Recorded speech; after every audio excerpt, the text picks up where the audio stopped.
আগামীর তরুণ প্রজন্ম এবং তরুণদের জন্য আমাদের ভবিষ্যৎ যে শিক্ষা ব্যবস্থা নিয়ে পরিকল্পনা, আমাদের ভবিষ্যৎ প্রজন্ম তরুণদের নিয়ে কর্মসংস্থানের যে ব্যবস্থাপনা, সেটা কিন্তু একমাত্র বাংলাদেশ জাতীয়তাবাদী দল বিএনপি আগামীর তরুণ প্রজন্মের সামনে তুলে ধরেছে। জামাত তারা যেটা করছে সেটা তারা ডে ওয়ান থেকেই তারা বিভিন্নভাবে মানুষকে মিথ্যাচারের মাধ্যমে, প্রতারণার মাধ্যমে তারা প্রভাবিত করার চেষ্টা করছে।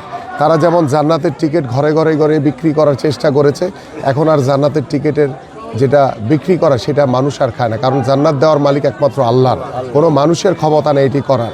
তারা ঘরে ঘরে গিয়ে তারা এনআইডি নাম্বার নিচ্ছে তারা ভোট জালিয়াতি করার জন্য, তারা ঘরে ঘরে গিয়ে বিকাশের নাম্বার নিচ্ছে বিকাশে টাকা দেওয়ার জন্য। তো তারা যদি এতটাই কনফিডেন্ট হয় তাহলে তাদের এই এনআইডি নাম্বার বা বিকাশের নাম্বার নেওয়ার দরকারটা কি? এতেই বোঝা যায় যে তাদের ভিতরে তারা ওই স্বেচ্ছাচারিতার মাধ্যমে তারা বিভিন্নভাবে ষড়যন্ত্র করছে, কিভাবে এই নির্বাচনকে প্রভাবিত করে তারা ষড়যন্ত্রকে তারা প্রতিষ্ঠিত করতে চায়। বাট আমি বিশ্বাস করি বাংলাদেশের জনগণ অত্যন্ত সচেতন। তারা এই যে তাদের মার্কা, তারা এই যে মিথ্যাচার দিয়ে যারা ইসলামকে ধর্মকে ব্যবহার করে যারা রাজনীতির ফায়দা হাসিল করার চেষ্টা করছে, তাদেরকে আগামীর 12 তারিখেই ব্যালটের মাধ্যমে বাংলাদেশের মানুষ প্রত্যাখ্যান করবে ইনশাল্লাহ। আর পাশাপাশি আমার বিভিন্ন জায়গায় কিছু বিচ্ছিন্ন ঘটনা আমরা দেখছি, বাট আমাদের দলের মাননীয় চেয়ারম্যান জনাব তারেক রহমানের কড়াকড়ি নির্দেশনা রয়েছে। আমরা সহনশীল ধৈর্যশীলভাবে আমরা দীর্ঘ 17 বছর আন্দোলন করেছি, সংগ্রাম করেছি একটি অবাধ সুষ্ঠু নিরপেক্ষ নির্বাচনের জন্য।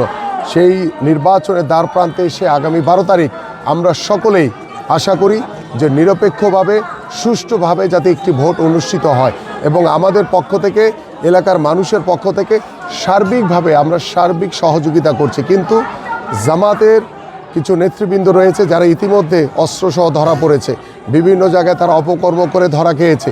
তারাই একটি অস্থিতিশীল পরিবেশ তৈরি করে দেশি বিদেশি ষড়যন্ত্রের মাধ্যমে তারা নির্বাচনকে বানচাল করার জন্য এখনও চেষ্টা চালিয়ে যাচ্ছে। সহনশীলতা ধরে রাখুন, এই দায়িত্ব কি শুধুমাত্র বিএনপি নাকি অন্য দলের সহনশীলতা ধরে রাখার কোনো দায়িত্ব নেই? এই দায়িত্ব সবারই, কিন্তু আমরা চাই একটি নিরপেক্ষ নির্বাচন। আমরা চাই জনগণের রায়ে একটি জনগণের সরকার প্রতিষ্ঠিত হোক, কারণ জনগণের প্রতি আমাদের বিশ্বাস আস্থা রয়েছে যে আল্লাহর রহমতে আগামী 12 তারিখ যদি সুষ্ঠু একটি নির্বাচন হয়, সেই নির্বাচনে বাংলাদেশের জনগণ বিএনপিকে ধানের শীষ মার্কায় ভোট দিয়ে জয়যুক্ত করবে ইনশাআল্লাহ।